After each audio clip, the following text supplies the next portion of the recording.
Hello दोस्तों, welcome to Study Focus. Study Focus में आपका स्वागत है। मैं देव आप सभी का आपके अपने परिवार स्टडी फोकस में अभिनंदन करता हूं। आई होप कि आप सभी लोग अच्छे होंगे। तो चलिए दोस्तों, देखते हैं आज 19-20 फरवरी 2022 करंट अफेयर दैनिक समसाई की सभी प्रतियोगी परीक्षाओं के लिए अति महत्वपूर्ण है। तो आज का मोटिवेशन कोड देख लेते हैं जो आपको ऊर्जावान बनाएगा और आपके चेहरे पर मुस्कान लाएगा। मुश्किल नहीं है कुछ दुनिया में, तू जरा हिम्मत तो कर, ख्वाब बदलेंगे हकीकत में, तू जरा कोशिश तो कर। कोई भी कार्य मुश्किल नहीं है मेरे दोस्त, उसे करने के लिए हिम्मत लाओ, जुनून पैदा करो उस कार्य को करने के लिए, और जो ख्वाब देखे हैं वो आपके हकीकत में बदलेंगे जब आप उसको पूरा करने की कोशिश करेंगे। तो इसी के साथ आइए दोस्तों, आज का पहला सवाल देखते हैं। हाल ही में किसने सीड योजना का शुभारंभ किया? अब सीड की फुल फॉर्म क्या है? Scheme for economic empowerment of DNTs. अब डीएनटीएस का मतलब क्या है? डीएनटीएस का मतलब है D notified nomadic and semi nomadic. कहने का मतलब ये है कि जो लोग घूमने वाले लोगों के लिए या फिर गैर अधिसूचित खानाबदोश लोग हैं उनके लिए कोचिंग की सुविधा कराना, मकान की सहायता करना, आजीविका का संसाधन उपलब्ध कराना, ये इस योजना के अंतर्गत आएंगे। यानी एक जगह से दूसरी जगह जो लोग माइग्रेट होके जाते हैं उनके लिए इन सुविधाओं का लाभ इस योजना के अंतर्गत दिया जाएगा। तो इसका शुभारंभ किसने किया है? इसका शुभारंभ किया है डॉक्टर वीरेंद्र कुमार, जो आपके सामाजिक न्याय मंत्रालय के मंत्री हैं। तो इसका ऑप्शन हमारा सही है सी, डॉक्टर वीरेंद्र कुमार। नरेंद्र मोदी की बात करें तो भारत के प्रधानमंत्री हैं। अमित शाह की बात करें तो अमित शाह हैं गृह मंत्री, और निर्मला सीतारमण हैं हमारी वित्त मंत्री। तो सीड योजना का शुभारंभ जो किया है वो डॉक्टर वीरेंद्र कुमार ने किया है, जो आपके सामाजिक न्याय मंत्रालय के मंत्री हैं। ठीक है, अगला क्वेश्चन देखते हैं। अगला क्वेश्चन है, लस्सा बुखार किसके वाहक से फैलता है? अब बात कर लेते हैं लस्सा बुखार की। तो लस्सा बुखार जो है वो पहली बार 1969 में देखा गया था, वो भी नाइजीरिया में। कहाँ पर? नाइजीरिया में देखा गया था पहला केस किसका? लस्सा बुखार का। लेकिन हाल ही में अभी ब्रिटेन में 3 लोगों की मौत हुई है इस बुखार से। तो इसका जो वाहक है वो है चूहा। तो ऑप्शन डी हमारा सही है, चूहा। मुर्गी से H1N1 जो वायरस है, मच्छर से आपको पता है डेंगू वगैरह, चमगादड़ से अभी जो आपका कोरोना वायरस चल रहा है वो चमगादड़ से फैला हुआ है। तो लस्सा बुखार का जो वायरस है उसका वाहक है चूहा। तो ऑप्शन डी हमारा सही है। अगला क्वेश्चन देखते हैं। अगला क्वेश्चन है, हाल ही में देविका नदी परियोजना का संबंध किस राज्य या केंद्र शासित प्रदेश से है? मध्य प्रदेश, उत्तर प्रदेश, जम्मू कश्मीर, लक्षद्वीप। तो देविका नदी परियोजना जो है वो गंगा नदी की तरह पवित्र मानी जाती है। जो देविका नदी है ये जो है वो गंगा नदी की तरह क्या है? पवित्र मानी जाती है। और इस परियोजना की जो शुरुआत है वो की गई है जम्मू कश्मीर, यानी ऑप्शन सी हमारा सही है। ठीक है, अब देविका नदी जो है वो हमारी रावी नदी की सहायक नदी है। किसकी? रावी नदी की। रावी नदी की सहायक नदी कौन है? देविका है। अगर आपसे इसी में हम एक बात पूछना चाहते हैं, वो है कि माता टीला परियोजना किन 2 राज्यों के बीच में है? तो माता टीला परियोजना बहुत इंपॉर्टेंट है, ध्यान रखना। मध्य प्रदेश और उत्तर प्रदेश के बीच माता टीला परियोजना है। और माता टीला परियोजना जो है वो बेतवा नदी पर बनाई गई परियोजना है। कौन सी? बेतवा नदी पर। ठीक है, इतनी बात समझ में आ गई होगी। ठीक है, माता टीला परियोजना की बात करें तो मध्य प्रदेश और उत्तर प्रदेश के बीच में है, संयुक्त परियोजना है इनकी। लेकिन देविका नदी परियोजना की बात की जाए तो देविका नदी परियोजना का संबंध है हमारा जम्मू कश्मीर, यानी ऑप्शन सी हमारा सही है। अगला क्वेश्चन देखते हैं। अगला क्वेश्चन है, हाल ही में कौन सा देश नागरिक हवाई क्षेत्र में ड्रोन उड़ाने की अनुमति देने वाला दुनिया का पहला देश बन गया है? Japan, America, Israel, Bharat. ठीक है, तो इसका ऑप्शन सही है हमारा सी, यानी इजराइल। इजराइल देश ऐसा बना है जिसने नागरिक हवाई क्षेत्रों में ड्रोन उड़ाने की अनुमति दी गई है। और वो कौन सा ड्रोन है? वो ड्रोन है हर्मेस, यानी हर्मेस और स्टीलाइनर। ठीक है, हर्मेस स्टीलाइनर, ये ड्रोन जो है इसे उड़ाने की अनुमति दी गई है। और ये 7600 मीटर की ऊंचाई पर उड़ सकता है, वो भी 36 घंटे तक लगातार। ठीक है, और इन्होंने कहा है कि इस ड्रोन के जरिए पर्यावरण, कृषि के क्षेत्रों में काम किया जाएगा। ठीक है, इस ड्रोन के जरिए से। तो अभी जो हाल फिलहाल में नागरिक हवाई क्षेत्रों में ड्रोन के उड़ाने की अनुमति किसने दी है? इजराइल ने, यानी ऑप्शन सी हमारा सही है। इजराइल की बात करें तो इजराइल के प्रधानमंत्री हैं नेफ्ताली बेनेट।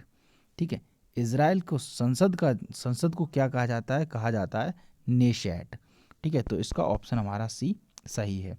अगला क्वेश्चन देखते हैं। अगला क्वेश्चन है, हाल ही में भारतीय लघु उद्योग विकास बैंक ने महिलाओं के लिए वेस्ट टू वेल्थ क्रिएशन कार्यक्रम शुरू किया है। कौन सा कार्यक्रम? वेस्ट टू वेल्थ क्रिएशन कार्यक्रम। अब इसका उद्देश्य क्या है? इसका उद्देश्य है महिलाओं को प्रशिक्षण देना।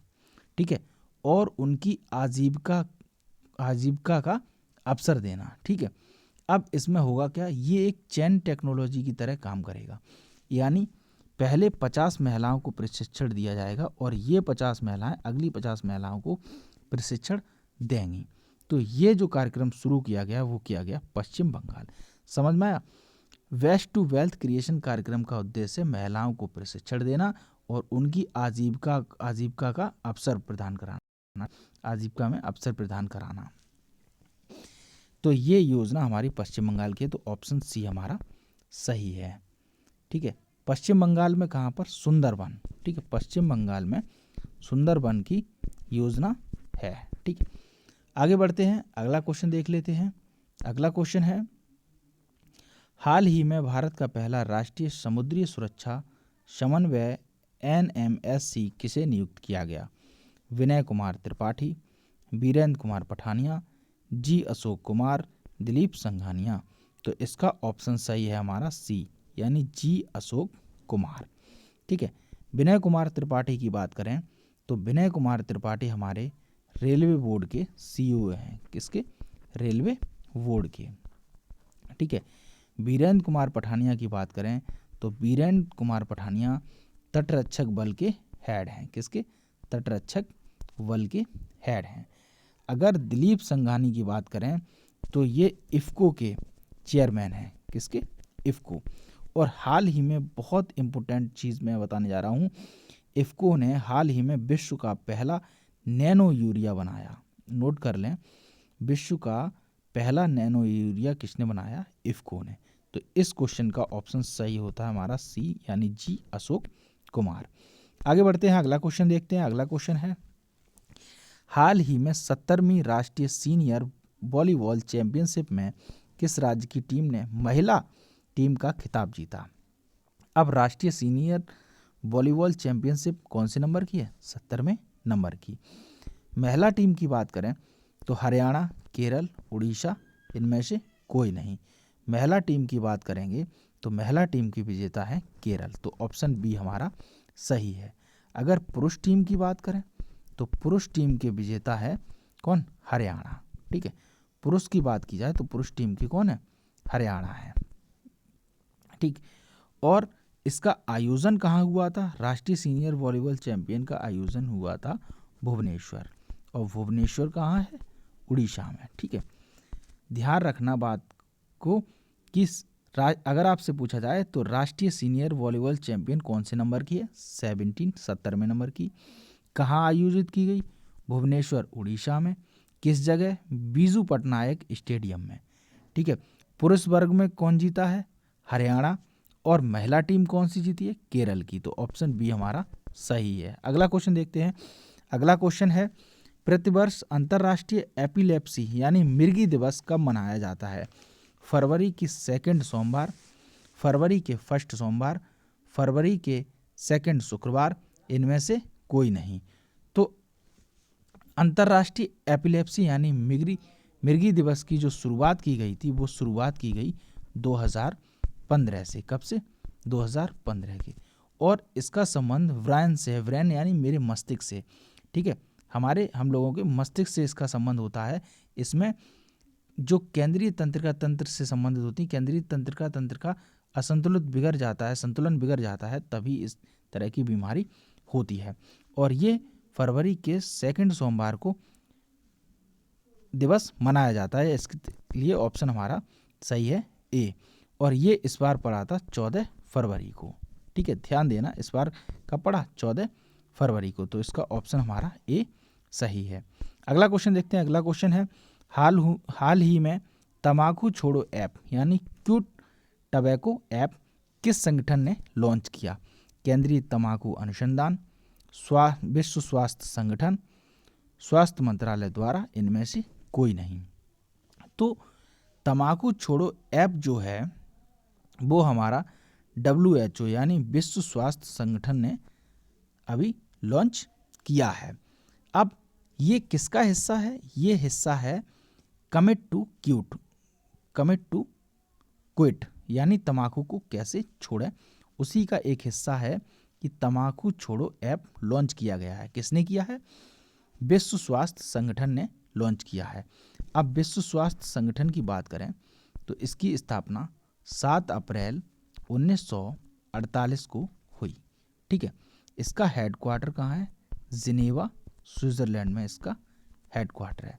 इसके हेड कौन है? हेड हैं इसके डॉक्टर टेड्रोस। कौन है? डॉक्टर टेड्रोस, ठीक। इस तरह से इस क्वेश्चन का आंसर आपका सही है वी। आगे बढ़ते हैं, अगला क्वेश्चन देख लेते हैं। अगला क्वेश्चन है, हाल ही में किसने डार्कथॉन 2022 का आयोजन किया? नारकोटिक कंट्रोल ब्यूरो, स्वास्थ्य मंत्रालय, विश्व स्वास्थ्य संगठन, इनमें से कोई नहीं। तो डार्कथॉन 2022 का जो आयोजन किया है वो किया है नारकोटिक कंट्रोल ब्यूरो ने, यानी ऑप्शन हमारा सही है ए।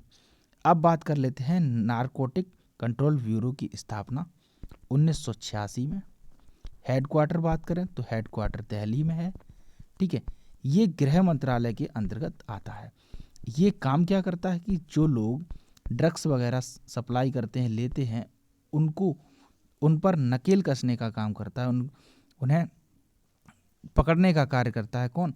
नारकोटिक कंट्रोल ब्यूरो, यानी ऑप्शन हमारा ए सही है। आगे बढ़ते हैं, अगला क्वेश्चन देख लेते हैं। अगला क्वेश्चन है, हाल ही में किसने पंचतंत्र पर पहला रंगीन स्मारक सिक्का का उद्घाटन किया है? अमित शाह, निर्मला सीतारमण, शक्तिकांत दास, इनमें से कोई नहीं। तो पंचतंत्र का पहला रंगीन स्मारक सिक्का जो जारी किया है वो किया है निर्मला सीतारमण ने। तो ऑप्शन बी हमारा सही है। अब निर्मला सीतारमण हमारी क्या है? वित्त मंत्री हैं, ठीक है। इन्होंने second time paper free budget पेश किया है, यानी डिजिटल बजट पेश किया है सेकंड टाइम में, ठीक है। दूसरी बात, इस बार के बजट में बहुत महत्वपूर्ण इंपोर्टेंट बात कही गई क्रिप्टो करेंसी पर टैक्स की। क्रिप्टो करेंसी पर टैक्स जो लगाया जाएगा वो लगाया जाएगा 30%। ध्यान रखना, इस बार के बजट में कहा गया कि क्रिप्टो करेंसी पर जो टैक्स लगाया जाएगा वो 30% लगाया जाएगा।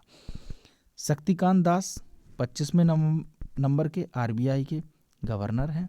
अमित शाह गृह मंत्री हैं, ठीक है। तो इसका ऑप्शन हमारा सही होता है बी।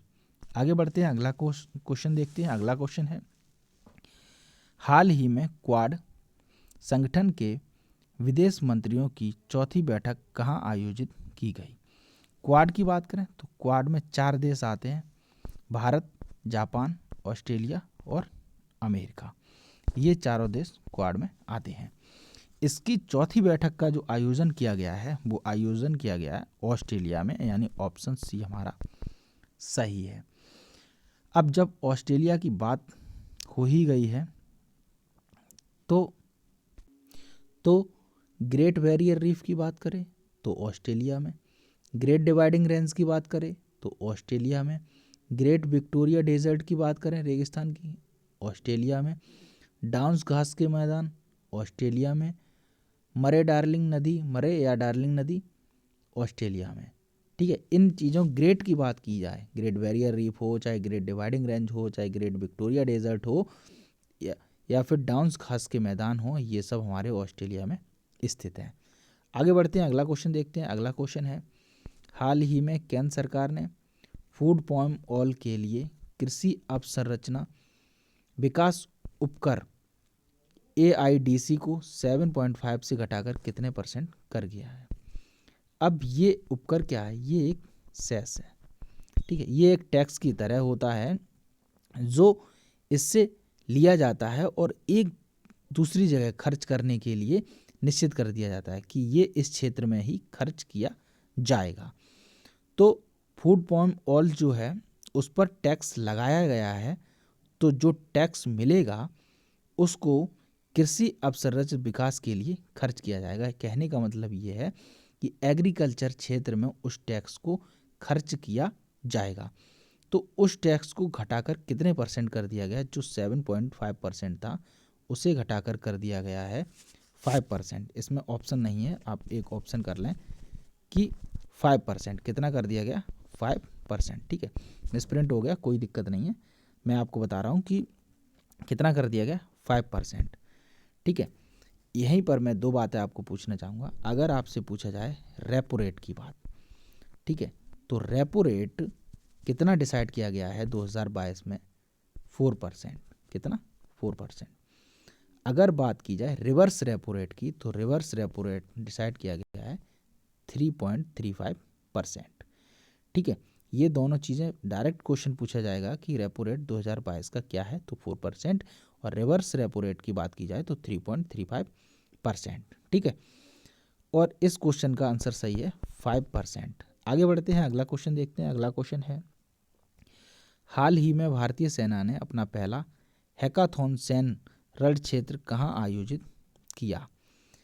भारतीय सेना की बात की गई तो इन्होंने जो अपना पहला हैकाथॉन सैन्य रण क्षेत्र है वो स्थापित किया मध्य प्रदेश में। मध्य प्रदेश के कहाँ, मऊ, ठीक, महू में, ठीक है। तो ऑप्शन सी हमारा सही है। अब भारतीय सेना डे दिवस की बात करें तो वो मनाया जाता है 15 जनवरी, ठीक है। कब मनाया जाता है, 15 जनवरी को। तो इसका ऑप्शन सही है हमारा सी। अगला क्वेश्चन देखते हैं। अगला क्वेश्चन है, हाल ही में किस देश ने हमास को आतंकवादी समूह घोषित करने का निर्णय लिया है। अब बात करेंगे हमास की, तो इसका आंसर देख लेते हैं पहले।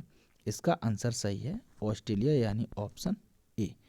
ऑस्ट्रेलिया ने अभी यह निर्णय लिया कि हमास जो है ग्रुप जो है उसे आतंकवादी घोषित करने का निर्णय लिया है। अब इसमें हम डिस्कस करेंगे कि ये हमास है कहाँ पे।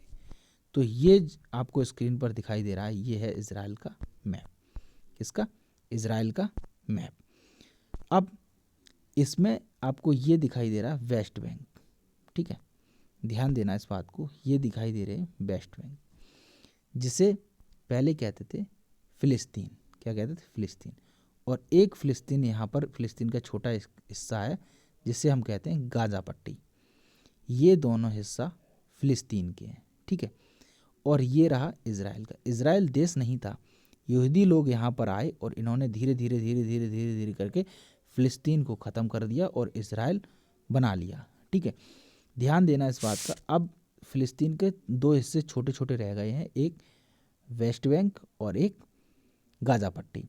गाजा पट्टी में एक समुदाय रहता है जिसे कहते हैं हमास, ठीक है। क्या कहते हैं, हमास। यहीं पर एक समुदाय है जिसे कहते हैं हमास। ये हमास इजराइल पर हमेशा अटैक करता रहता है, क्योंकि भाई इनका देश था, ये लोग रहने लगे तो इनसे भिड़ंत रहती है इनकी। इसकी स्थापना हुई थी 1987 में। किसकी, हमास की, ठीक है। अब ये जो हमास है ये इजराइल से लड़ता है, तो यहाँ पर इजराइल ने इसे टेररिस्ट करार दे दिया कि ये आतंकवादी समूह है। इसी को हाल ही में ऑस्ट्रेलिया ने भी क्या माना है कि ये आतंकवादी संगठन है, इसलिए इसका ऑप्शन सही होता है हमारा ए। आगे बढ़ते हैं, अगला क्वेश्चन देखते हैं। तो आज का सेशन हमारा यहीं पर समाप्त होता है। दोस्तों वीडियो पसंद आई हो तो प्लीज़ लाइक, शेयर, सब्सक्राइब और बेल आइकन बटन जरूर प्रेस करें, जिससे आने वाली वीडियो का नोटिफिकेशन आपको मिलता रहे। हमें पता है कि आप लोग सब्सक्राइब नहीं करते हो, सो प्लीज़ सब्सक्राइब कर लिया करें और अपने दोस्तों को शेयर कर दिया करें। मिलते हैं अगली वीडियो में, तब तक के लिए जय हिंद।